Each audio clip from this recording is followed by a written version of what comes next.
Hi ninjas, how are you doing? It's your girl Owamie, and welcome back to another episode of To Hell and Back. If it's the first time joining me, most definitely welcome. Please do make sure that you subscribe and hit the bell. I absolutely love you. Now, my ninjas, you guys know we should at Mupandi Studios, located in Midrand. If you'd like to start your own podcast or you want anything videography, make sure that you do contact us on the numbers that are on your screen. And if you also would like to share your story and be part of our show, make sure that you do write to us on the same number, send a WhatsApp message, and my team will get back to you. If you also want to upgrade your home and get luxury curtains or blinds or end blinds, make sure that you do contact Drapier Luxury Curtains and Blinds, and they will sort you out. Anyway, Nages, we are here today with the beautiful Tanya. Hi. Welcome. Thank you for having me here. You're so beautiful. Thank you. You're so beautiful. Well, welcome to our show, to Helen Beck. How are you? I'm good, thank you. And you? I'm fine, thank you. Are you a bit nervous? I am. I am Is quite it? nervous, yeah. Nah, don't be. Actually, whenever someone says I'm nervous, I love it because they give me the best episodes. I absolutely love it. But anyway, let's go ahead and just start off with who's Tanya? Where were you born? Your background, siblings, husband, children. We want to know it all. Okay, so I'm Tanya Michelle Campbell. My maiden surname is actually Narayan. Okay. I was married for 19 years, almost 20, until I got divorced. You look 29. I was 22 when I got married. Had Wow. my first child, which he's going to be 21, and then I have two boys. Okay. For me, I did not expect to have a divorce. Is it? I was brought up in a very, very strong Christian home. Like if you Wow. know a colored Christian home, Mm-hmm. yo, hey guys, Yeah. a colored mother. Yes, I know I am one, Mm-hmm. but a colored mother can show you flames. Wow. So I come from a very emotionally abusive household. My dad Mm-hmm. was an alcoholic, and he used to emotionally abuse us, the words that came. So, being daughters in the house, you were always looking for love. Mm. And especially your father, fatherly love is so important in our society. But when you don't get it at home as a woman, and especially as a girl, you'll end up looking at in the outside world, which is the wrong way. Yeah. And so for me, I only really found Christ when I was 16, when I really had to say, you know what, Lord, I couldn't, because I was molested when I was young and from a family member that you didn't really think. And at 16, I was like, I don't want to do life anymore. Um. I mean, okay. Let me just ask you this question. In your household at home, how many were you growing up? We were four. So Four. my dad was previously married, and when he got married to my mom, he had myself and my sister. So we were four. Okay. And then with my brothers, they would visit us, and then that didn't really work out because you know Okay. how the dynamics is of a blended family.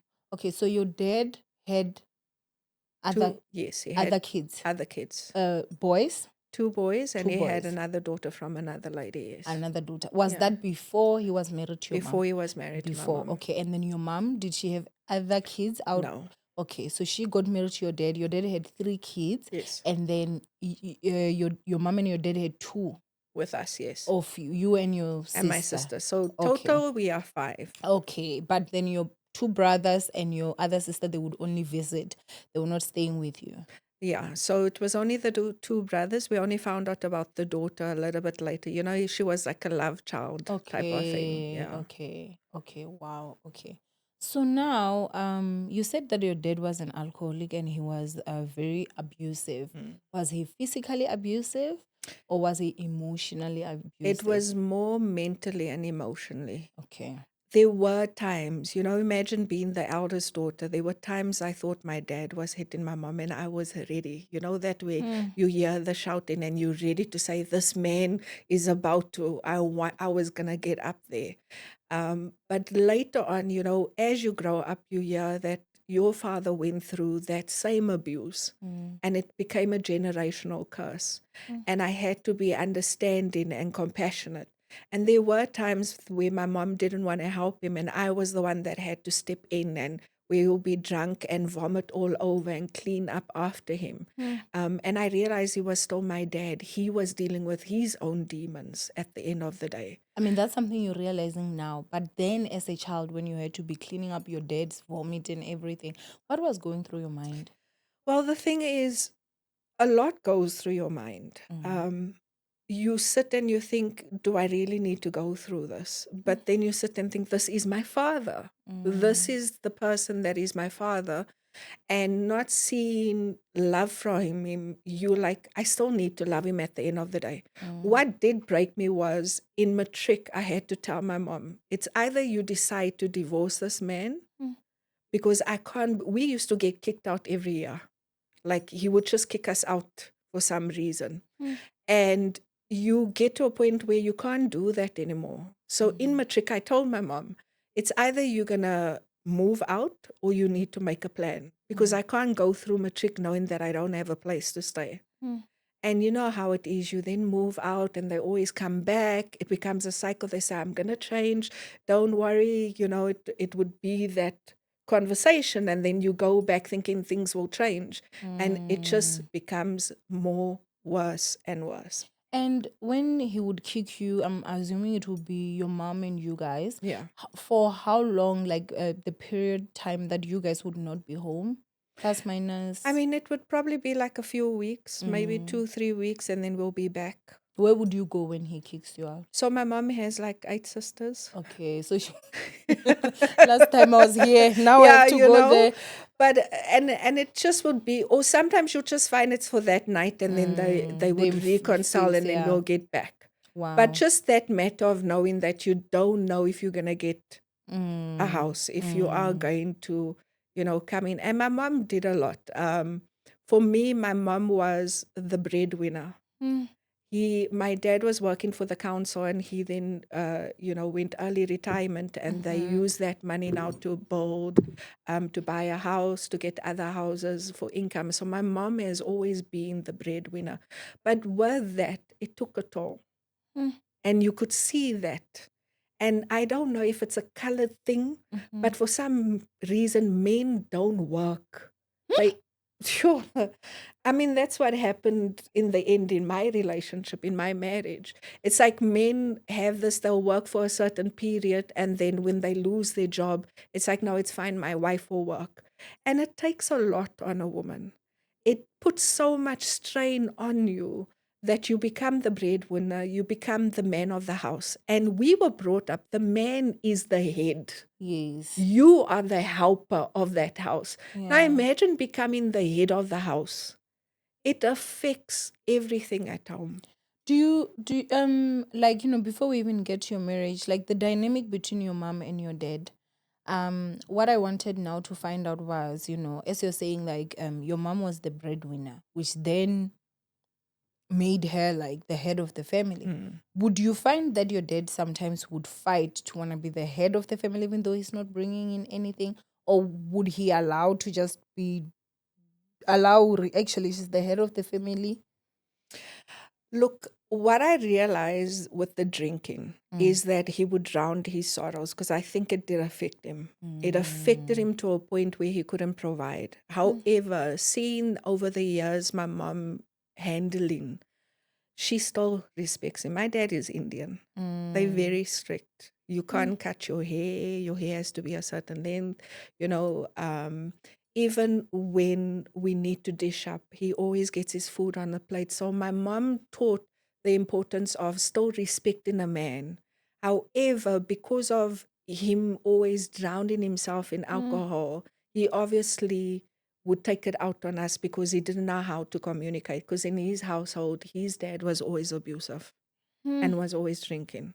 So when I see my mom and them's relationship now, my mom always makes sure she'll pick up the phone, let him know where we're going, and she makes sure that he is okay. But I did see the strains of that struggle, The dynamics. because society is now saying women are independent. I don't believe women should be independent. They should be self-sufficient. Because if you say you're independent, it means you don't need a man. Yeah. And we weren't born with Yeah. not having a man. Yeah. We were born to be a helper. Yeah.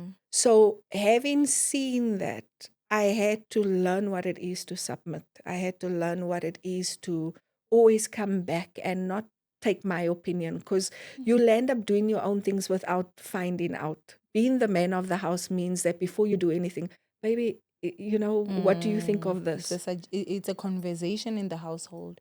But now, were there any fidelity fights that would ever happen at home? I caught my dad cheating on my mom, and I don't think he knew I was in the house. He brought her to the house. Mm, Your dad is Indian. mm. The nerve! And then the woman that he brought. She was a white lady, if I remember, but yeah. So he brought a woman to the house that your mom is basically providing for when she's at work providing. He's bringing a woman. How was that? Like, did he see him? I don't think he knew. And I think for a little girl, it does affect you in a way, because you would think, would that happen? And I then later found out that my grandfather did that, because then my grandfather was married to my grandmother, and then he had another wife, a Muslim wife. Okay. And so then I realized it was also a generational curse, that, and then I had to find out that my brothers, in a way, there was something They're happening also there. doing the same thing. And so that, listen, this is a generational curse that needs to be broken. And that was one of the things I always prayed, that I would have someone loyal, I would have someone faithful towards me. Not actually understanding there's more to just having a life partner. It's not just about that. It's not about just having these romantic feelings and everything. It's having someone that is really understanding his role as a man in a In your marriage. life. Yeah, definitely. And as a woman, you cannot have a vision for your house. The man needs to, you give birth to his vision. But when a man loses his vision, I think that's what happened to my dad, is that he didn't understand his vision, what he wanted in life. And so because of that, the drinking started. He would do things that his father would do. Look, they are still married. I'm going to be 45, so they're going to be 46 years married this year.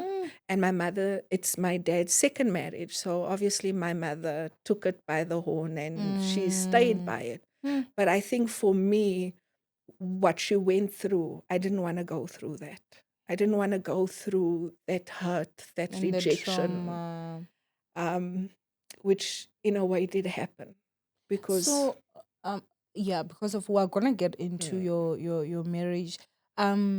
Now what I want to find out is that when you found out that your dad was cheating, like when you caught your dad red-handed cheating on your mom, did you tell your mom?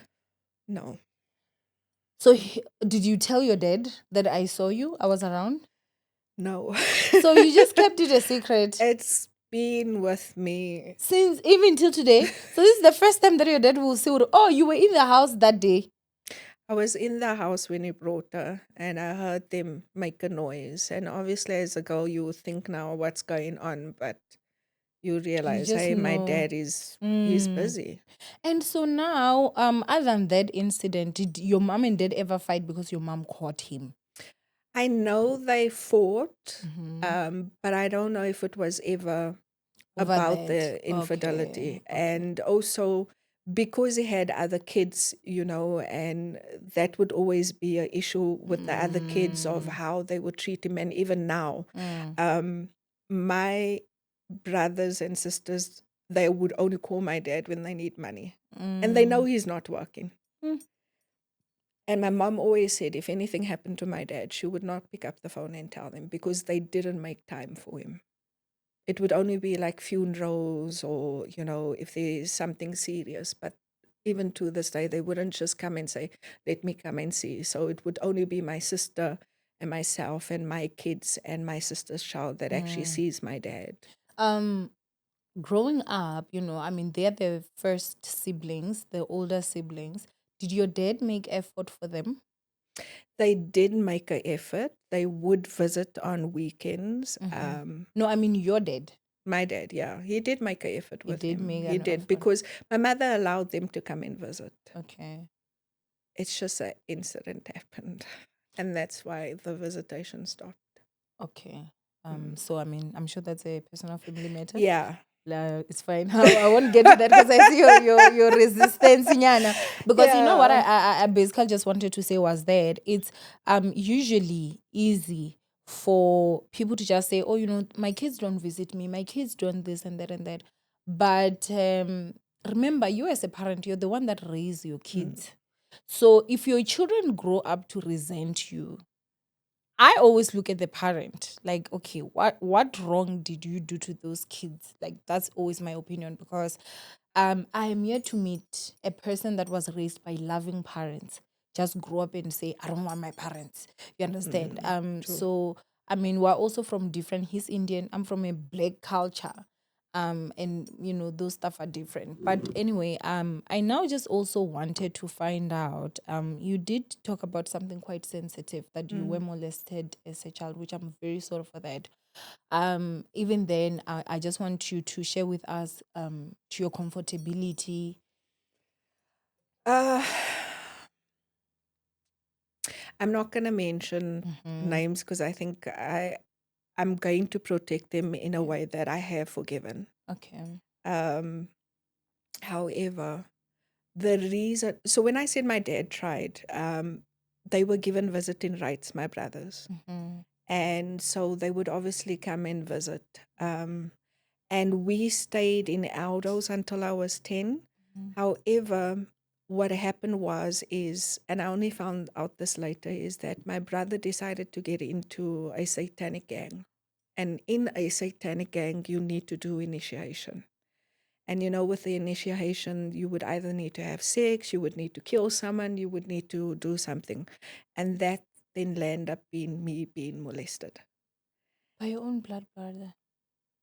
Yeah. I know they don't deserve anything. They should So not. with that was the reason why the family then, and I never really told my mom, but the day that he wanted to rape me was the day that I told my mom that he tried to rape me. I never told her that he was molesting me all this time.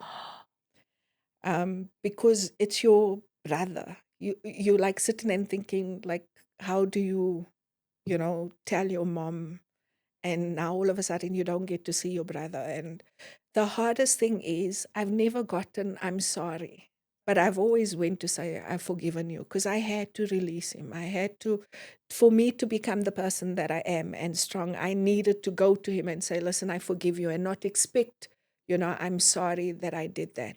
I'm able to sit in his company and have a conversation and not let that bother me, because I've dealt with that hurt. And when I heard that he went through that, I realized that because he's, my dad and his mom divorced, it obviously took a toll on him. And that's his way of dealing with it, which was kind of the wrong way. And yes, he's given his heart to Jesus and everything else.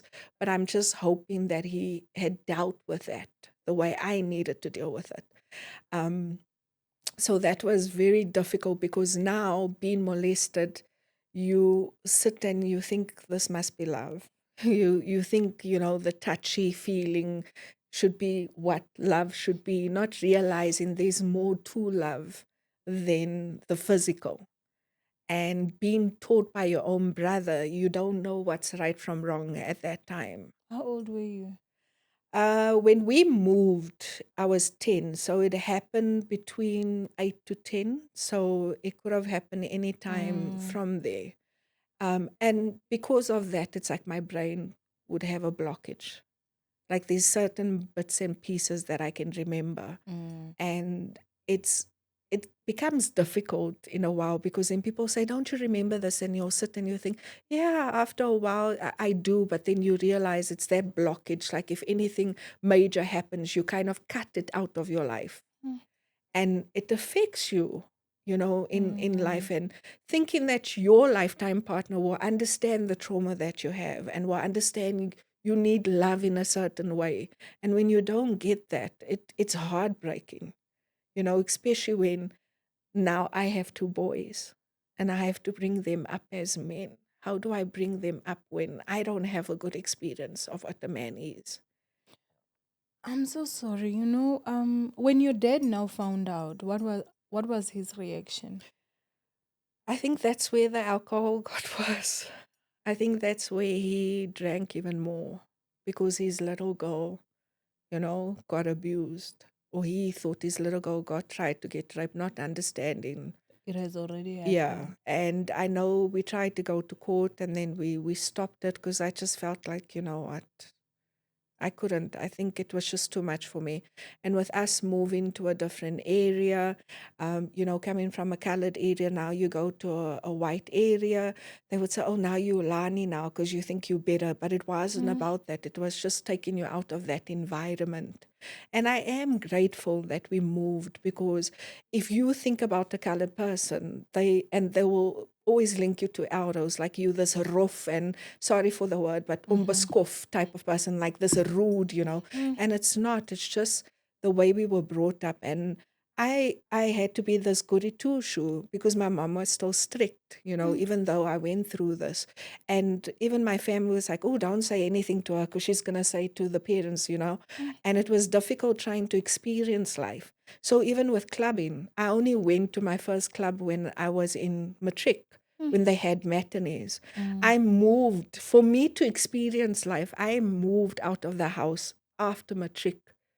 Without going to university, I moved to Cape Town and I landed up, living there for a year and a half and I became independent without my mhm, parents mhm, because I felt if I had to stay at home, I don't think I would have been the person I am now, the mm. person that I'm a go getter, that I can, give me anything and I'll do my best and do everything.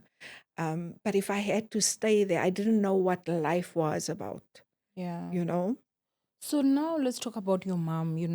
When we were talking in the beginning, you did say, having a colored mom. Yo, I love my mom to Yeah. bits, but I So think, yo, yeah, can we talk about the type of person your mom is and the relationship you had with her as a young girl and the relationship you have with her now as an adult, as a mom yourself? oof, I'm trying not to be emotional. I'm sorry.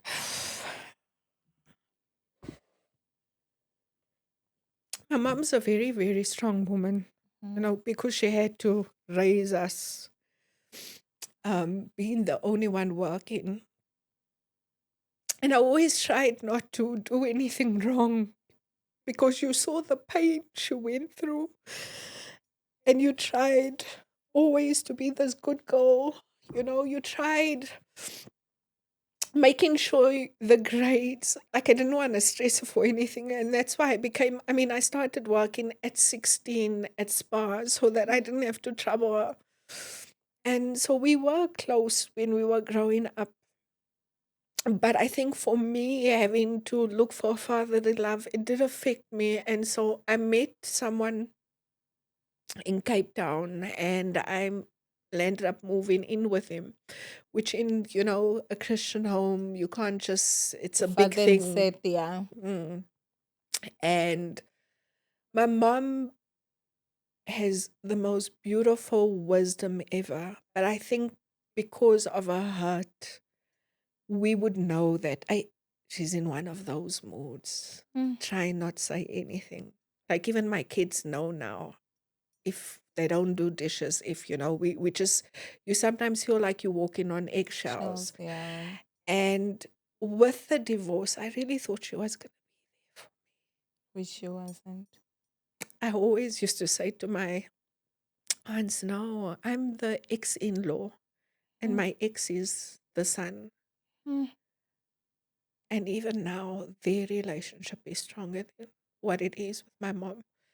And I tried moving out, um, because she just felt that he can stay as long as he can because of the kids. mhm, And I understood that, but I felt like I need my healing. How mm. do I heal?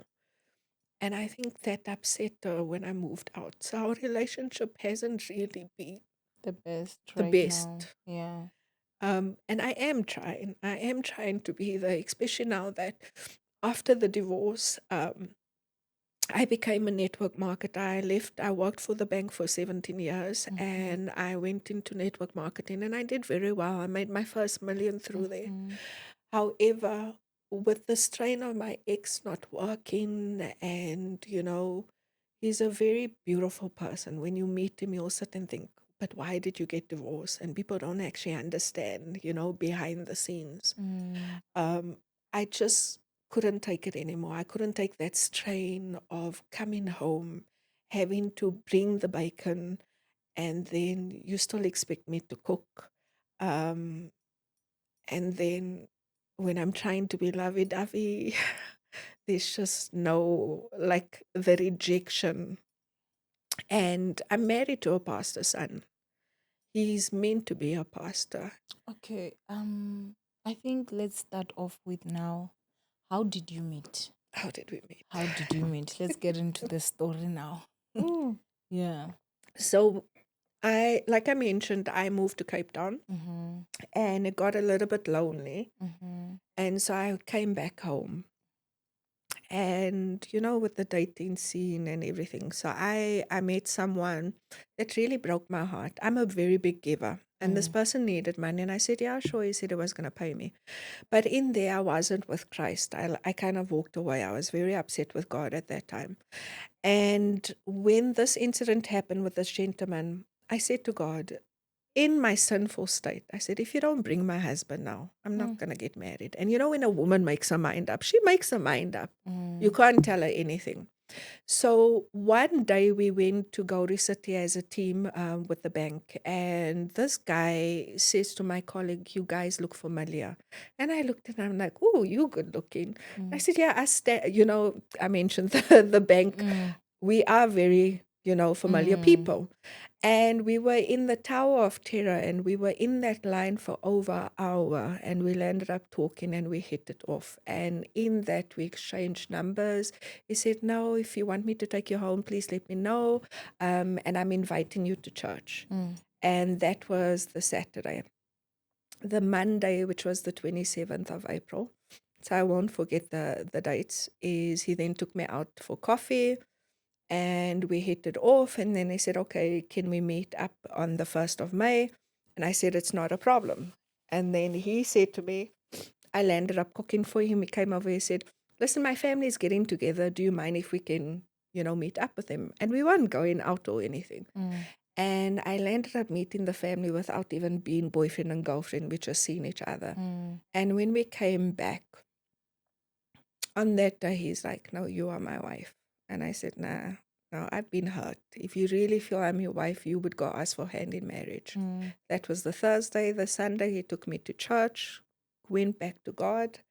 And the Sunday, he went to my parents, asked for hand in marriage. 6 months later, he got engaged in front of his family because he turned 30. And then we landed up getting married the next year. How old were you? About 20, 22, 22 at that time. 23, Okay. yeah. So he was 30. You were He was 22. Mm.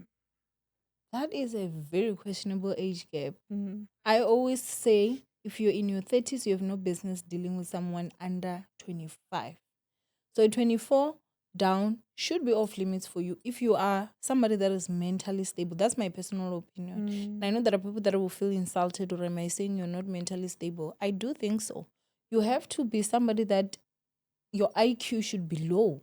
If you're above 30 and you find love in a person whose frontal lobe has not fully developed, that does not really make too much sense for me. So I always look at somebody that is under the age of 25, like 24 and below, to have been taken advantage of if they got married to somebody that was already above 30 and they were below 25. Yeah. So I'm sorry for that. No, so we are 8 years. There is a 8-year difference between the two of us. So there was a point I broke up the engagement because I thought, no, man, the communication, I could see that if I'm going to continue with this relationship. However, the thing with me is when I fall hard and I fall deep. And I did mention that because of being brought up thinking physical was love, not understanding it's much deeper than that. You only learn that as you grow up. You then find, okay, we landed up breaking up. And the one day I went out with the girls and I got so drunk, and then in my drunkenness called him. I'm like crying, please pick me up, because I loved him. I loved him to the core. And even in my marriage, people would say, I was the girl. I would do anything for my husband. I would break my bones, you name it, type of thing. And then we made up with that. We fell pregnant with my firstborn. Now, you know the colors. If you fall pregnant before marriage, you must have a quick wedding. And I said, I will never do that to my kids.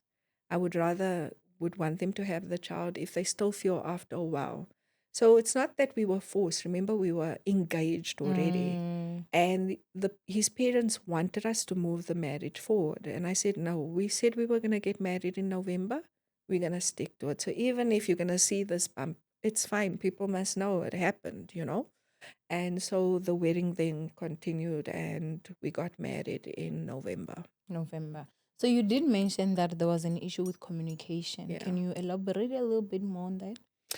So for me, communication is such a big thing. I feel as a married couple, you should at least let me know. And I think I saw it from my parents. My mom would always pick up the phone to say, listen, I'm going to be running a little bit late. But my dad was like that. He needed to know where you are, what you're doing. You know, I don't want to say if it's a jealousy type of thing, but I think it's just how a man is built is they need to know your safety. So seeing my dad and my mom like that, I just felt like our communication needed to be like, at least let me know. And he would always say, if anything happened, you would know. But he would never at least send a message to say, listen, yeah, this is where I'm going. And I would see he was always busy with other things. Like he loves games even now. If you see him, he's always playing games. Even when he's in company of people, he's playing games. And that would irritate my father as well. Even when I would go on trips, he would never pick up the phone and say, did you arrive safely? It would always be me. To call to say I've arrived. You know, or to check up. And I'm like, no, like, what if something happened to me? So if I don't pick up the phone, you're not going to pick up the phone. And so I would always find other people would know things about him, you know, and I'm the last one to know. And I'm like, hello, but I'm the wife. I'm supposed to be the wife. You know? And I'm sitting, I'm thinking, as a wife, I should be your best friend. I should be the one you come into. Or have I not created a safe environment type of thing? And you know, as a colored, we are very vocal. Feisty, yeah. We are vocal. We are feisty. But when you land up loving the person to peace, we need peace because we weren't brought up in peace. But when you give us that, you get the best version of us. They say when you love a colored woman and she loves you back, you have a partner for life. And for me, I really felt that was it. I was going to have a partner for life. But coming to this marriage, having to fight, knowing that my dad cheated on my mom, I had to pray against that spirit. And I couldn't understand why would people cheat until it happened, until I landed up in the boat where I felt unloved. And I would go out there, would dress myself up, you know, because you're going in the work environment. You get these men throwing themselves at you, and they can see you got a ring. That stops nothing. And I'm like, guys, how I'm married. And then you sit and think when you go home, you're gonna get a person that is, baby, how are you? Oh, you're looking good type of thing. Because I needed that. I was never told you're beautiful. You know, I was never told what a girl needs to hear from a father. So you would expect your husband to tell you that. Now you get the outside world telling you, you come home and it's Dololo. Hi, nothing. And then like, hey, babes, you know, I was getting compliments to try and see. And it's like, oh, okay, there's nothing. Would you say in the beginning of your relationship, you felt like your man was sexually attracted to you? He was, yes. Okay. There was a point where he liked the fact that I I was the more sexually active one. Mm-hmm. Then we had, so I think for the first 5, 6, 7 years, it went well. Mm-hmm. Then we had the second child, and then all of a sudden things just changed. And you would sit and think, they say the naughty 40s. I don't work on men. The woman, yes. For us, it turns us. We are at a point where, listen, I really, when they say a man loves sex, no, a woman do too. In their 40s. In their 40s. Can't wait to be there. And where the difficulty is now, you turn in 40 and now you have kids. Now you must have code names. Can I see you in my office? You put that voice on to try and get, and then you get told, no, I'm coming. And then you find 6 o'clock, you wake up and the man never came to bed. And you're like, you waited the whole night and you feel so rejected. And he was busy gaming. He was busy watching either soccer, games. Look, I wasn't perfect. I won't say to you I was perfect. There were times I needed to learn what submission is. Because of seeing an independent mom, you tend to think that's the way. I had to learn to ask permission. I had to learn not to do things on my own. I had to learn that he's the head of the house. And as you are learning, I tried to go for counseling. The one statement that really hit me was, yeah, they can give me the advice. It doesn't mean I have to take it. And that hit me. That's what he said. He said that. See, you said a statement that I have to disagree with. You said you had to learn how to be submissive. Being submissive is not learned. And I think that's one of the biggest mistakes that happen. If I have to think about it and be conscious that I need to submit to you, you are not man enough for me. Okay. You are not man enough for me. Because you know one thing about us as women, submission is something we never struggle with the right man. True. We never struggle with that. Submission is something that it comes naturally to us. It's the same as if you have to remind a man to be thoughtful of you, he's not your man. We like forcing. For a man to love a woman, it's a natural thing that comes. And with loving comes caring. That's why a man that loves you, even if he's doing his wrongs and whatever, he will want to make sure that you are safe. He will want to, you understand, he will, there are certain things that come natural for him. And it's the same for us as women as submission. A respectable man never ever struggles with having his woman submit. She knows what she's submitting to. But at times, because we do get with the wrong partners, we have to now sit and think, oh, can I have to be submissive? I need to learn how to be submissive. It's something you don't need to learn it. And this is where I learned that my ex-husband was never my perfect will. He was a permissible will.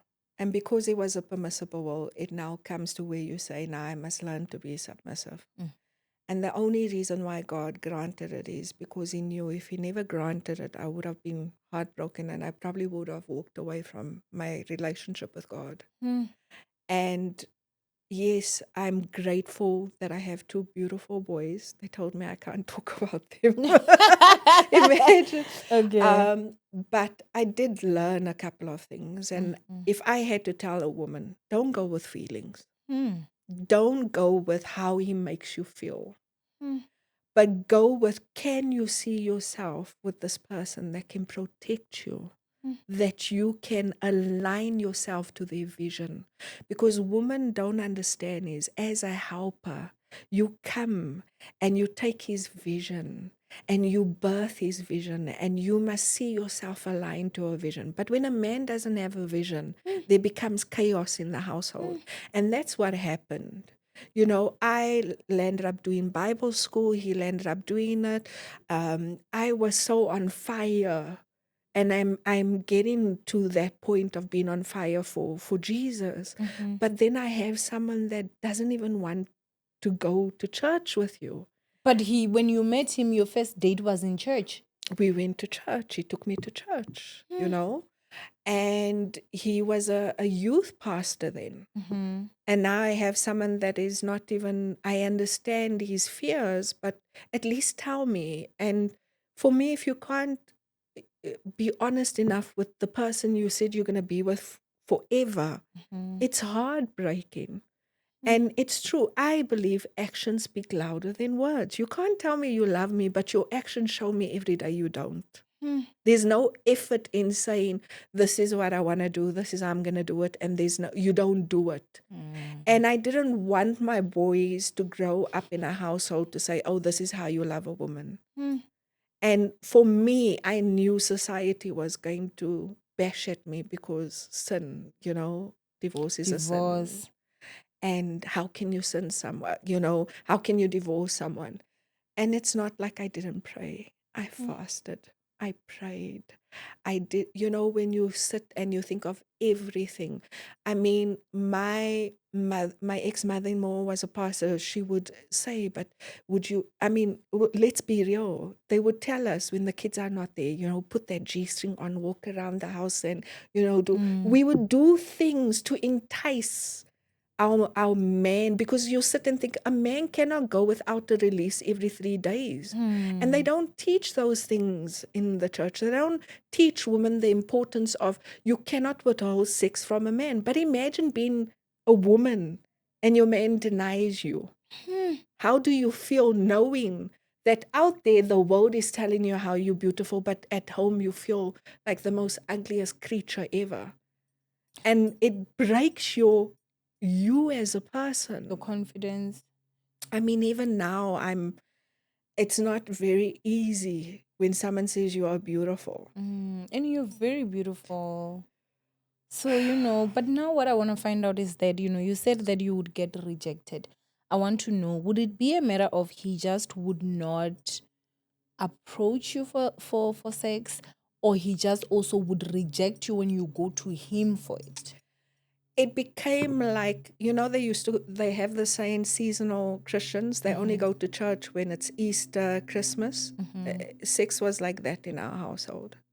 If it's only a birthday, if it's only an anniversary, um, or like maybe every 3 to 6 months, I would be lucky. So when I would try, um, and he would say it's because of me, I uh, I would be upset with him the whole day, and he wouldn't find out what the issue is, and then I'll be like, you know what, let me try and make it up, and then try and get him, and then after, because after sex you able then to talk about the issue. And then he was like, how do you expect me to sleep with you when the whole day you're upset with me, and then now you just want to have sex with me? And I'm like, but this He's is acting like how. you want to take his virginity. He's pissing me off. And it's a matter of, I literally would be the one asking. And it got to a point where I had to buy a vibrator because I didn't want to cheat. And I was like, Lord, I know I'm sinning, but I don't want to cheat. And for the last 3 years of my marriage, when I went through my divorce or when I went through the depression, he didn't even check up on me. I almost got raped. And when I told him, emotionally, he didn't even, try and be there. I don't know if it to him was like, yeah, maybe he thought like, why were you there? But the time I needed him, this was a brother in Christ. It was like my brother. And my ex-husband said something to me that really hurt me, and I needed him because someone stabbed me in the back. And if you know me, I'm the type of person I will do anything for you. So having this was like a sister to me, and having my own husband at that time, you see, I told you, not seeing that his wife is hurting and not comforting her. So emotionally, he was not there for me. And when I got the phone call, my friend was like, I can see you're not okay. Do you want to meet up? And I was like, I was crying. So when I met up with the person, not thinking the person had ulterior motives. And so when I told my ex, it's like he just didn't, there was nothing. And that's when I had enough. I said to him, let us separate. Let's rather separate. Let's go for you go for counseling, I go for counseling if we need to. So at that time, divorce wasn't on the table. I said, why don't we just separate? Because this is just not working. I can see we keep on hurting each other. And he kept on throwing, at that time, how can you throw 18 years, 17, 18 years? It's like you're just throwing us away. I said, I'm not throwing us away. I'm saying that we are broken. Why don't we go for counseling? And I would go for counseling, but the worst part is they were like, where's your husband? I mean, you're here fighting for a marriage by yourself. Where is the person who you guys are supposed to be fighting together? The fact that your husband would deny you sex, and I mean, he would deny you when you go to him. He would not even approach you. Did Can you say that that would keep you in an hey, English guys? Is it an agitated state? I think it was more of a rejection. Because remember being not getting love from your father, being molested, not understanding what love is. And yeah, you having someone that you want to give your all to and they're rejecting you. It was a most broken state ever of feeling unloved, Mm, feeling like you were never good enough for this person. mm, You would do your best. I mean, you would read up on things thinking, maybe I'm not good enough in bed. You mm, would, I mean, I learned something, the Zambians have, we call it the kitchen tea, but they call it a Gisela. mm. And they would teach their woman what it is to satisfy a I man mean, because they sexually, yeah. understand the The importance importance, of it. yeah, yeah. We weren't taught that. Mm, To talk about sex is like a sin. It's like yeah. A taboo. very taboo. Mm, And learning this from another culture, you'll sit and like, okay, let me try. And you sit and you think, and when eventually he told me what the issue was, I said to him, okay, let's try and work at it. And instead of him being, open to it, it's like I'm attacking him. And I would be like, okay, why don't we do this? Why don't we do that? Give him, because women are, you give them something, they come up with a solution. mm, But I don't know if it was his ego or his pride that stopped him. And for me, like even till now, if he was truly the one, a divorce would make you want to become better and show the person I can be a better person.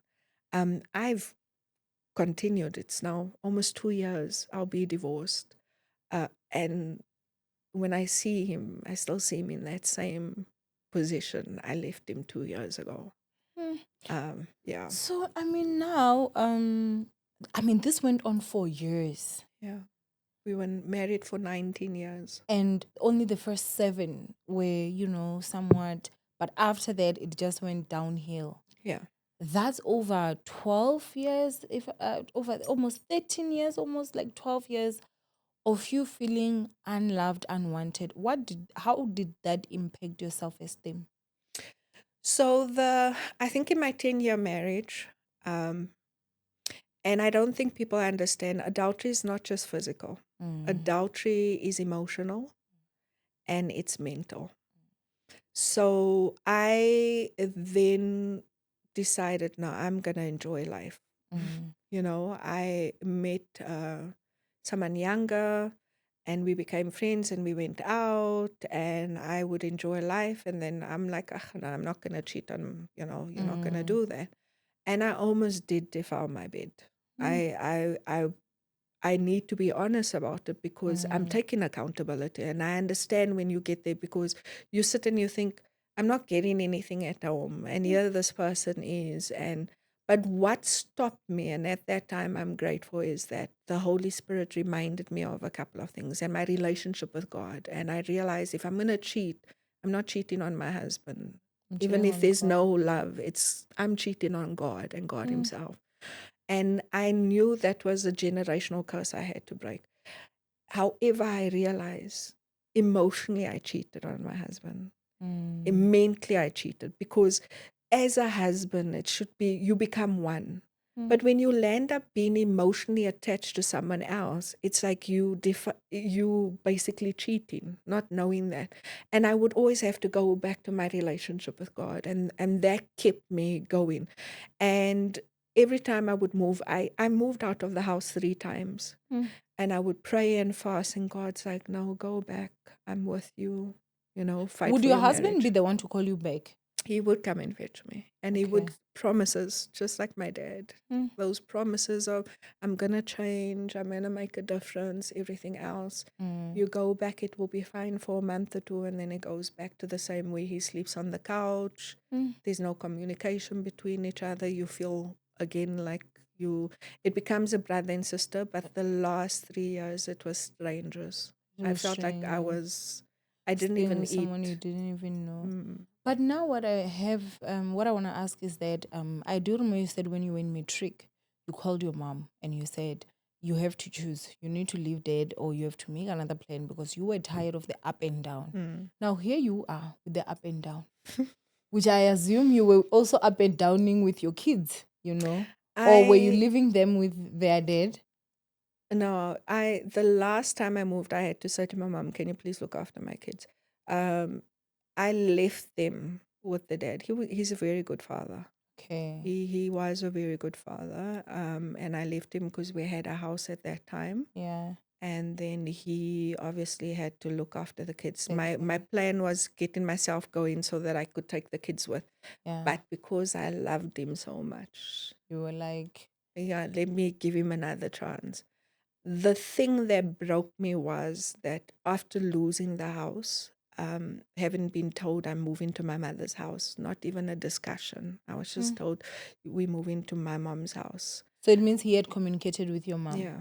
Yeah. But now the question I wanted to ask before I forget, we'll get back to this, was that was there a part of you that kind of understood your mom with the back and forth just she Yeah. did with you guys as kids now that you were an adult and you're in the same situation? Yeah, because now you realize you're in the same situation. Or you realize it is not It's- as easy. and it's not. When the heart is involved, it's not as Yeah, easy it's because not. you've given your heart to this person. Yeah. You vow to be with this person forever. This is your be all, your end all, your ride or die person. And so now imagine and you were brought up that there's no such thing as a divorce. So now you're walking away. And me having the decision to divorce wasn't an easy thing.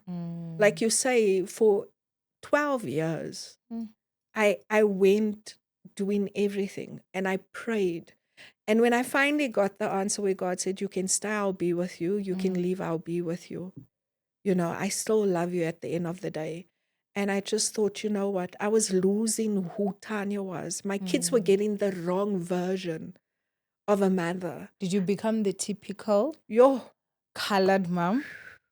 do you know that when your kids are scared, when you start shouting, you can see the fear? I didn't want that.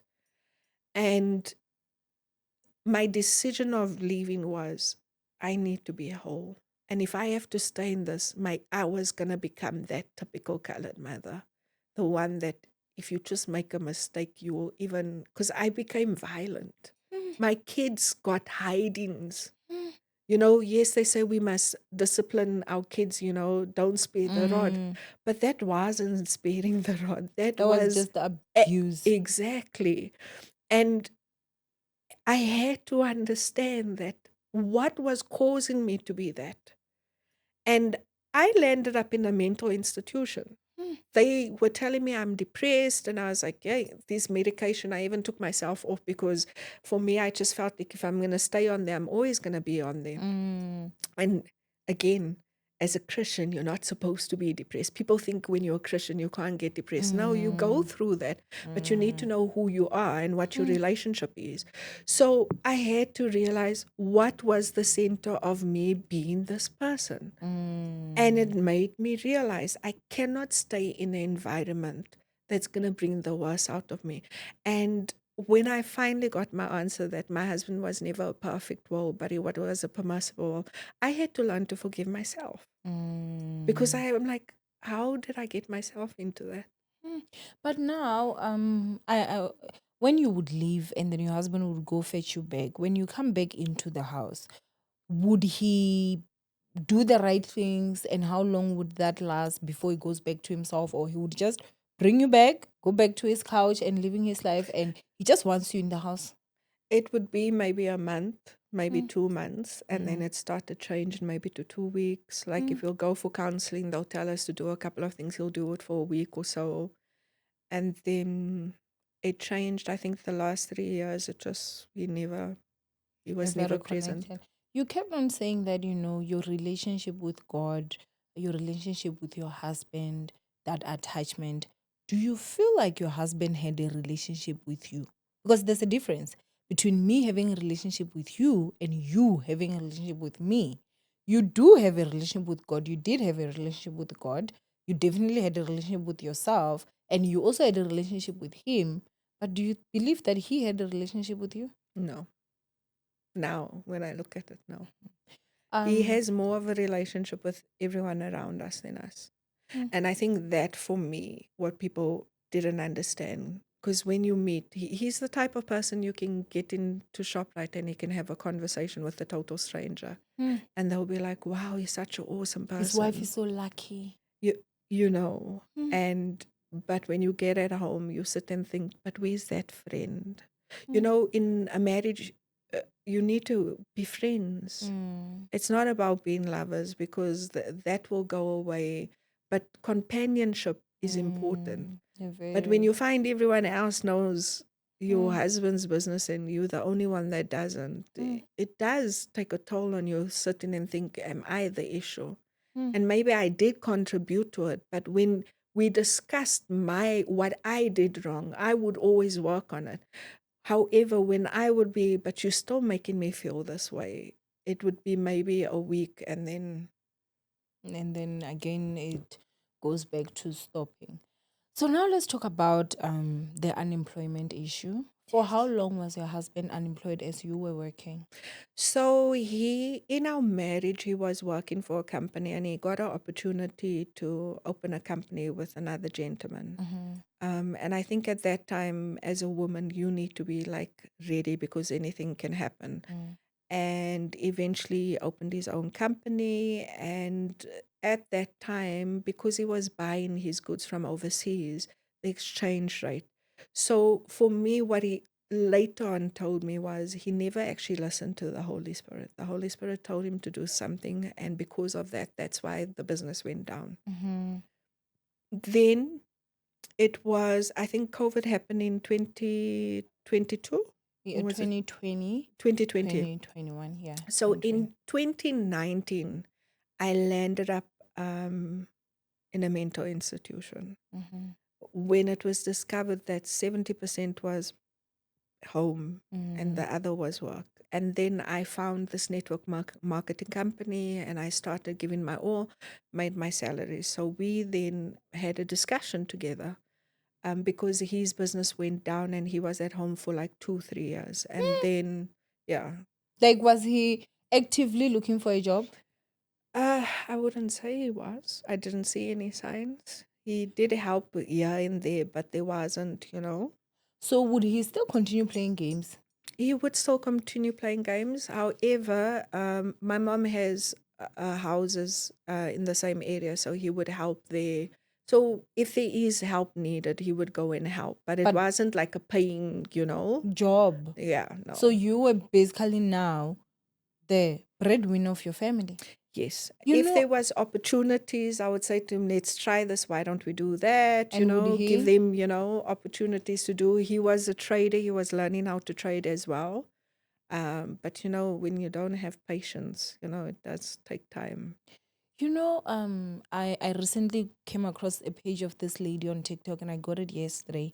And she's a psychologist and she talks about the firstborn daughter. Yeah. So, the firstborn daughter of your mom, which means you would be the firstborn daughter of your mom and your dad. Yeah. Not necessarily to say the firstborn daughter of both Mm. of them, whatever, but for them together, right? So, and she said something that actually shocked me, wherein I'm like, I think I'm also about to go through my own journey as a firstborn daughter. She said, every firstborn daughter runs away from living the life that their mother lived. But what they don't realize is they already are. Yeah. And I was like, oh my God, like it really stopped me on my tracks. And I sat down, and last night I went to bed. I'm sure I slept around to 1 a.m. And that kept on ringing on my mind. And I kept on looking at my life. And I'm like, am I living my mother's life? Because that's also my worst fear. I don't want to live the life that my mom lived.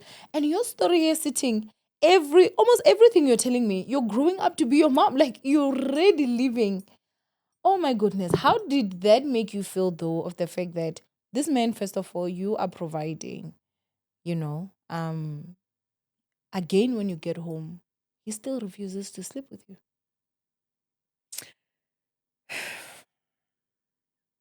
I think that's why I decided I'm not going to live my mom's life. My mom stayed in there. She hasn't healed. I know she hasn't healed. Mm-hmm. She's doing the best that she can. Mm. But the difficulty is when you sit and you think, I'm doing your work, Mm. and all I need is for you to love me, and yeah, you denying me. And yes, I wasn't perfect in you. Like I can cook for you, I can maybe do dishes. We've always had helpers. I was brought up as a princess in my father's house, even though it was abusive. But at the end of the day, I still need you to come on board. At least try. And yes, there were times he would clean up, he would do this. But the one thing I'm asking you to do is like, at least offer. Like, offer, okay, do you want me to do this? Show that you are committed in this. At least tell me I'm thinking of doing 1, 2, 3. There was never anything like that. You would rather get upset with me because I'm too tired. Sometimes I don't even want to cook. And then I'm still expected to cook. And then I'm saying, okay, can we please, I mean, it's a natural thing for a husband and wife to be intimate, and you're just not intimate. And it affected me. It really affected me. And that's why I said I had, at the end of the day, I had to decide to go for this vibrator because I was not going to defile my bed. I'm like, no way. I've been there, done that, tried it, almost did there. I would have been, worse off. And I'm like, you know what? The final straw was, no, enough is enough. Losing a house, How get did you lose the house? because he wasn't working. Oh, and obviously, especially in this time, one income is really just not Yeah, enough. Like it's not even just enough. the one person. But now I also want to find out. You're having to now, start using a vibrator in Oh, your marriage. imagine. Did you have any resentment towards him of the fact that I don't want to do this, but I have to do it to please myself because I don't want to cheat on you. Yet you're here. You do get to a point where you think, why am I in a marriage when I can't even get the real deal? Mm. You get to a point where you think like, what's the use? Why must I be here? Mm. And you get tempted. Let me not. You get tempted. It's like you choose every day. Like people don't understand. You choose to love every day. You choose to be there every day. Love is not a feeling. It's a choice you make every day. And I had to choose that I'm not doing it for him. I had to get to a point where, as much as I'm upset with him, I'm doing this for God. And I have to present myself in a certain way. And if people had to look at me, they must know that I'm doing it for God and not for him. Because it got to a point where, like, I don't love this man anymore. I got to a point where I literally couldn't anymore. I would just look, you give that look, like, that Mm. colored look of like, Mm. and now you expect me to be nice Mm. after what you did. And now you must go out there And and now you like, expect me to everything is cook? like, who you must be hunky-dory because Huh. you in church, everyone knows, and you're sitting and you think, if you only knew. What is actually going on? Now, did you ever sit down and ask yourself to say, okay, if we are going this long without sex, are you getting it somewhere? Is this a way you are getting a release? And why is it not with me? Like, did those thoughts ever come? Did you ever experience infidelity in your marriage? I really wish, even till now, to say if that was, because then it would have made the pain lesser. Mm. Or I don't want to say lesser, but it would have make you think you going through a divorce, because people will think, oh, did he cheat? Because that's the first thing people ask you. Yeah, did he cheat? Did he cheat? Was there someone else, Mm. And for me to say it wasn't that, and they're like, but why did you divorce? Because in Yeah. the Bible, that's the only reason, And then you sit and you think, so it's okay with me being rejected Neglected. and neglected and not felt what love is, And because people didn't really understand what went through, Mm. you sit and think, I wish that was the case. However, maybe like even 2 years later, I still don't. I still like, Lord, show me what it is. And I understand whatever issues he had, the fact that he couldn't provide affected him. So the way my father would go for alcohol, it's him going into games, him being busy with other things other than what things are important, like building. So it did impact his ego. But whose fault is that? Because as a woman, it's not my responsibility to build your ego. And if you not having money is affecting you as a man, go make money. And I think as women, we really make a lot of excuses for men. Why is it that everything should be on me? I'm doing what I'm supposed to do. You understand what I'm saying? I'm doing what I'm supposed to do. So if you not having money is affecting you in the bedroom, go make money so that it will not affect you anymore. I think it is unfair because I feel like even when you're talking, you still take the blame. Like it's something maybe you could have done. You're still trying to even find out like what was wrong with me in Yeah. particular. To a point where you're like, if maybe I was to find out that he was cheating, it would be better, it would make sense, like, oh, you didn't want me because you were cheating with someone. But for the fact that you didn't want me just because you didn't want me, that actually hurts. Like, what do you mean? But I think as women we do make a lot of excuses, and you do know that it's also part of narcissism, right? Because sometimes men will punish you for being the breadwinner, and because they can't punish you with money, they don't have that, they will use the one thing that they have, which is sex, and that is supposed to make you feel like you are not much. So it means you go into the world as somebody that has self-doubt, that is broken, so you now can't even really fully function to your highest True. ability capabilities, because now you're chasing around, what can I do for my husband, what has this and this, what has that and that and that, and he knows that, yet all he's doing is sitting home, he's playing games, he's not applying, he's not doing anything. So who's supposed to come and get the drive for you? I feel that when you have a very strong woman and you are not confident with yourself as a man, you tend to break them down because they show the weaker side of you. Mm. And that is the prayer that I've been praying, that Lord, if you do ever bless me with my kingdom husband, he needs to understand I'm strong. And he must be able to understand that my strength will build him and not bring him down. Mm. And having a strong woman, you do need someone to lead you. And if you're not strong enough to lead, you will break that next person. Mm. Um, there were times I did think maybe my husband was, you know, narcissist, Mm-hmm. because how do you withhold sex? And then you give the same excuse. Mm. And sometimes there were times that if he wanted to resolve, he would use sex. Mm. Let me just, I know I didn't give to her for a couple of months, Mm. thinking that, when I bring an issue up, he would just resolve it. And it's not always the case, because the issue still remains. What are you going to do about it?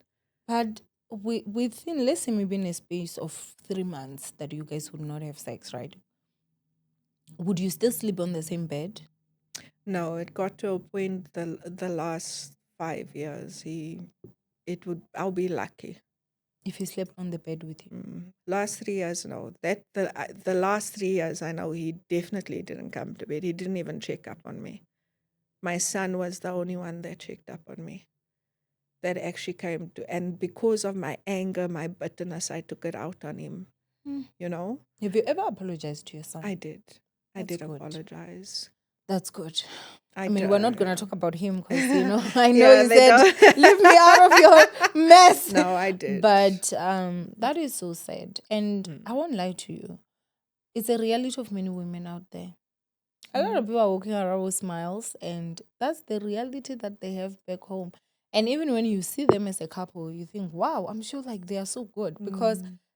this type of men, they are very good at making everyone believe they love you right When it's not true. when it's not true. And then we were taught we're not allowed to talk about it as Yes. women because that You must means you're protect your talking. husband's shame. Yes. And you're talking outside the bed and you sit and you think, so how do I deal with what's happening? Like, give me a solution. Like, how do I fix this? Because you don't go into a marriage thinking you're getting a divorce. You go into it as a lifetime. So now when you go through this, there's no structure that guides you on what to do. You know, and you sit and you, like you say, you'll end up blaming yourself. You know, you'll end up thinking it's you. Yes, I know. I'm not saying that it was all him. Don't get me wrong. As women, we all bring, it takes two to tango. But what I knew is I took accountability. When I know I was wrong, I would say, I'm sorry, and I would work on it. Can I ask you a question? With all your imperfections, right? And I'm not trying to say anything, I'm just asking. With all your imperfections, if your husband had actually stood up and got a job, and your husband was actually sexually pleasing you, would all your imperfections exist? Sit down, like just think about it for me. The imperfections that you're talking about, right? Or your shortcomings, because we're all imperfect. But your shortcomings, those that were major, that would be discussed in therapy to say, oh, maybe she lashes out, she shouts, she this and this. Would you still have had all that if your husband was someone that was proactively working and also sexually pleasing you and making you feel wanted and loved And communicating. and communicating? Oh, another important one. We would have still been married if that's the case. And do you see that the things that you say, my shortcomings and stuff, majority of them probably wouldn't even be there. Because a woman that is loved right, even shouting is not a thing for It's them. not. And that's why a woman that is loved right, she slips into a feminine energy. Do you understand? She's not a masculine woman Yeah. because like that's why you will be married and you still hustle so much like a man because you're in your masculine energy. You know that Yeah. if I don't go out there and work, there won't be food for the kids at home, and you expect to buy the food and still cook the food. And still come home and make sure everything is right. And that's a reality for a lot of women. I don't even want to lie. That's a reality for a lot of women. What advice would you give a woman that is in that situation right now? You know, it's hard because I don't know the person's background. But I want to say that you really need to look at how is this person? Is this person bringing the best of you or the worst out of you? Do you want your kids to see the worst version or the best version, especially when there's kids? That was my ultimate. I didn't want my boys to think it's okay to treat a woman because that means I will be responsible for their marriages. Because they're like, oh, my mother was fine with it. Don't go with feelings. Like the problem we have is we are taught to go with feelings and not to go with really getting to know the person. We need to stop dating and courtship. And there's a difference between dating and courtship. Dating nowadays, they require physical. Physical gets in the way of seeing the red flags. Where courtship allows you to find out, can I actually be with this person? Can this be my companion for life? Are there things that I can live with and live without? And especially if you have a relationship with God, not everyone that says Jesus knows Jesus. You want someone that wants to walk that life with you. So you need to really go deep and ask the right questions. Money is definitely an issue in marriage. Being sexual is definitely what you need to have that conversation. Do you want to have kids? Are you someone that can openly come and say, I have an issue, let's talk about it? Or do you run away? You need to really get to know. Yes, you're not always they're going to show you, but trust me, God will show you, no, this is not the one. So, before we leave, I would also like to ask you this question, right? From what you said, to say that in your household, because like this is crazy to me, that in your household, sex would be like on occasions, like, oh, it's your birthday, I'm gonna have sex with you because it's your birthday, or it's my birthday, so we're gonna have sex because it's my birthday. When that would happen, would you really enjoy it, or would you feel like, oh, he feels like he's doing me a favor? You know, in the beginning stages, you would please each other. And because you love each other, you would know this is how the person takes, this is, and you go out of your way. Later on, it felt like it became mature. It felt like it was just I'm doing it just because type of thing. And there was never effort made. Um, and because I thought maybe I wasn't good enough.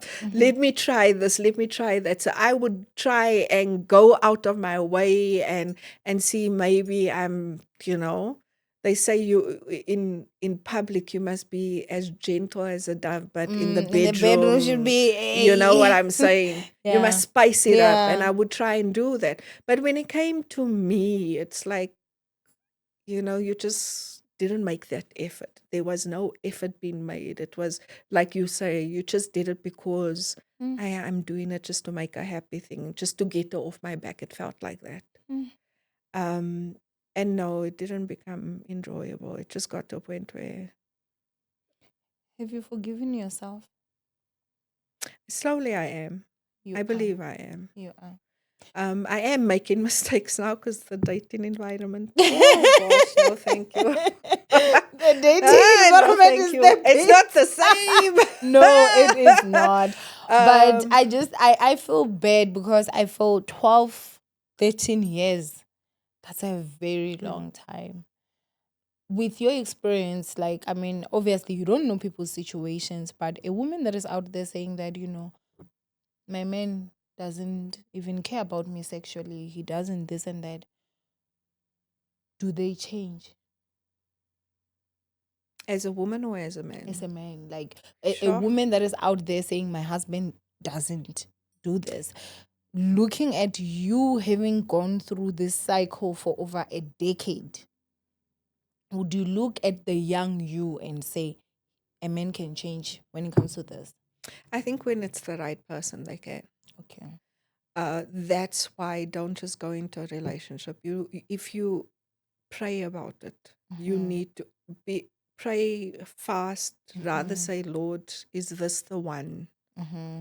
Because when God says, yes, this is the one, you can go, my child. Whatever issues you have, God can change it. But now we're talking about somebody that is already in the marriage. Do you think a woman can pray I for a do man to be believe. sexually attracted to her? Do you know what I do believe is that a man, when he is in Christ and he listens to the Holy Spirit, he Okay. can. Okay.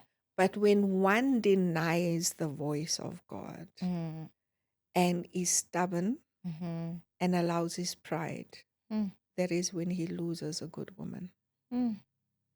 And so for me, if a man needed to listen to this, I would say, please don't be prideful. If you truly say you are in Christ, go to the Holy Spirit. You know that a man's blessings is stopped by the way he treats his wife. A wife is a key to unlock his blessings in his life. A woman is so powerful, and why sex is powerful in a marriage is God unlocks visions. He unlocks plans unto a man. Wow. Because God created sex. People make it like, oh, It's this no. dirty eggs. No, it's not. When it's in a marriage, he created it. And he lands up, he enjoys a married couple. But the enemy will come and try and destroy or bring another third party, or, and that's why honesty and communication is so important. So if you truly want to and you have an issue, go to our Father. You can, but it's only when you want to change. The problem is we want to live for ourselves and not become the better version of ourselves. And people want to say, oh, this is who I am. No, there's no such thing. Every day we should be changing. Every day we should become a better version because of who we are. We are many gods on this earth. Yeah. But if you say this is who I am, you're basically telling God, oh no, you didn't create someone in your perfection. I'm whoever else says who I am, not what you want me to be. So it's about prayer. I wouldn't say just leave. I would say you fast and you pray, because you become one. And when you become one, whatever issue he has, you actually can pray as a woman. That's how much power you have in the kingdom. Is you pray your husband to a point where if he hears, he'll be able to become a better version. I mean, I wish we had 10 hours. I would Yeah. have so many questions. But before we leave, I would also just like this, because I know there's a woman out there who her husband doesn't touch her, doesn't whatever, but he's also cheating. Yeah. What advice would you give that one? Mm. It's a difficult one, because I've heard of a pastor that cheated on his wife and she forgave and they went through counseling. So the question is, do you want to save your marriage? Do you want to work on it? Who should do the saving of the marriage? He needs to. But the Okay. question is, Because men. I feel a lot, I don't know. We're both divorcees, by the way. I'm also a divorcee. I feel I did not come to the world to suffer for you or by you. If I chose you and I chose you wrong, stay there. Let me keep it moving. And there is no bitter feelings towards that, because everybody chooses. As you said, love is a decision. I wake up and I choose to love you. I wake up and I choose to be with you. So I know that you wake up and you choose to not want to have a communication, a good communication with me. You don't put no effort. You wake up and you make a decision. You will not sleep with me. You will not sexually please me. So that's a decision. You wake up and you decide, I'm going to go cheat. But now, the saving of this institution that you have broken is now with me. I find that a lot of women are trying to save marriages by themselves. And the ones that have broken them, they're not even interested in saving. Yeah. So what are you saving if you never broke anything? So I think when you said the man, obviously vice versa, whether if it's the woman that broke or the man, which majority is always the man, then I think if for me, if your husband cheats and he doesn't even touch you, doesn't do anything, it's up to him if he wants to save that marriage or not. That's what I'm saying. It has to be him. And the question is, it needs to come. Men think we don't know when they're cheating. Yeah. They think we won't pick it up.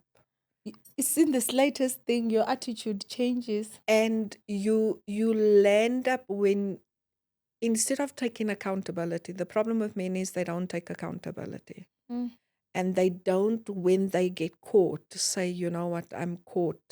I'm sorry, because you need to look at it. Like for me, it could be a generational thing, or it could be, okay, so what happened? Or it could be Juice a hoe. And it could be, can we talk about, communication is a key. If you communicated and said to me, like, baby, when we were going out, you, you were looking all that. Men go, let's not get it wrong. Men go through temptations just like us women. So as women, it takes two to tango. I tell women, listen, I will dress respectively. When I'm at home, you must know you got a fine woman at home. But see, that's the part where I don't understand. You did all that. He had a fine woman at home, but he was still not coming to the party. That's, we can never know the Do you answer. understand? So it's not always two to tango. Sometimes it's one that's tangoing and the other one is sitting on the couch watching the tangoer. You understand? Because I refuse to take blame where I wasn't wrong. And that's the thing, you're And that's not the going to. problem. They always want to put us together. I always say that I never failed in my marriage. He did. I didn't break our vows. He did. We Yeah. didn't have issues like those issues and stuff. And so when I see people say, no, but it takes two to tango with me, your marriage didn't work out. You also were the problem. I was not the one that went and broke the vows that we had. So no, that part he went by himself. I was still on the other side. You understand? Did I not have the same temptations? I also did. Like there were people that were coming, but I chose because again, it's a decision that you make, you know. So it's not always two to tango.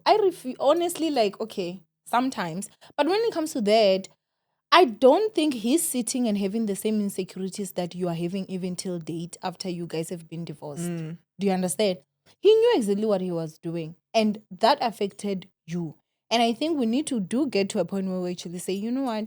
He really was just not a good man.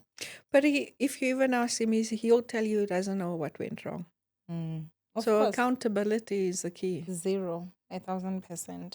Wow. Accountability is very key in terms of why I'm saying it takes two to tango. It felt like I was the only one fighting. And why do you want to be in a relationship where the person's not making the effort? Mm. Yeah. No, I do get it. Anyway, as we're closing, what would you like to say? Your closing words to the ninjas that are watching. Oh gosh. Yeah. I'm going to say choosing the wrong person can change your destiny forever.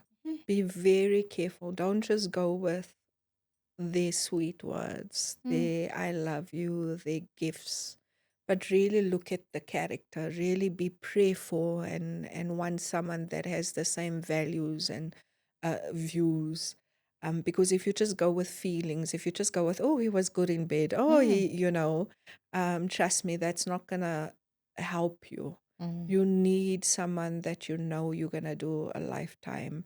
And if you are spiritual, seek the higher above because that is our creator. They know us better than anything else. But the key thing is don't just jump because society, if you fall pregnant, like don't make that mistake. Rather find out, is this person able to handle the pressure? Because I think that's also the mistake we make is we don't get to see if a situation happens, how do they handle it? You land up only finding when you're in a marriage and like, yo, this person doesn't even know how to. When you're a person that wants to talk about things, you need to see all those things, how they are when they're happy, when they're on a holiday. Those are things you need to try. I'm not saying date the person for 5 years and then you still don't know. Don't waste a person's time. Your person is out there waiting for you, but you're wasting time. But be prayerful. Yeah. And don't take as long as I did. I think for me, I allowed everything like, oh, can't be divorced, and not actually understanding that I should have been divorced long ago. But because I loved the man and I really thought he would change, but you could see, you And can see the signs. Don't let that not make you make a decision. And have peace about it. Don't let people tell you what to do. You must have peace. You must know that what I'm doing is for the best. If there's kids, for my kids, for myself. Be the better version. Because at the end of the day, you want people to, when they're at your funeral, to say, you know what, this was the most beautiful person. They did 1, 2, 3. Live the life that God called you because you were born for a reason. And that's the advice I would give people. wow. You have this calm, healing energy about you. And I feel like I'm a healed Owamie right now. But there was a time where I feel like your words would have meant so much to me, because we leave this man broken, Mm. especially when we take long. Um, do you ever think of maybe, going into counseling, or someone that is out there that is watching and they're like, yo, oh, I wish I could just speak to her privately, and even charge for your services if possible, But, I think that's something that maybe you can sit down and think about. I will be having an event for women soon, so I will definitely invite you. Just because I feel, you've got enough experience, and at least you strike a balance. Because when it's me, leave. When it's me, it's like, why are you still sitting there? Yeah. And I think that's not always the solution. Yeah. So I feel like, you do strike a good balance of save what you can save and leave what you cannot save. Mm. And so we will talk about it, but I'll definitely be having you maybe as one of my speakers. And we're gonna have a women's event coming later on this year. So basically that is that. But thank you so much for coming and sharing your story with us. And I do hope that you are going to get someone that is going to love you so much you will not even remember how it felt to be unloved. Touch the right places and do all the right things. So I really honestly do wish you happiness. And when angels, if you're out there and you are going through a similar situation, seek therapy and pray. You cannot just stay with it. And I think the other part again is that some men believe just because they do not cheat, they are good men. Mm. You can't be a good lover if you don't communicate. You can't be a good lover if you don't please your woman sexually. You can't be a good lover if you're not a provider. You're not being a Mm. provider to your best abilities. You understand? So sometimes he didn't cheat, but he also didn't do anything. Mm. Anyway, I love you and just stay blessed. And I will see you guys in my next upload. Bye.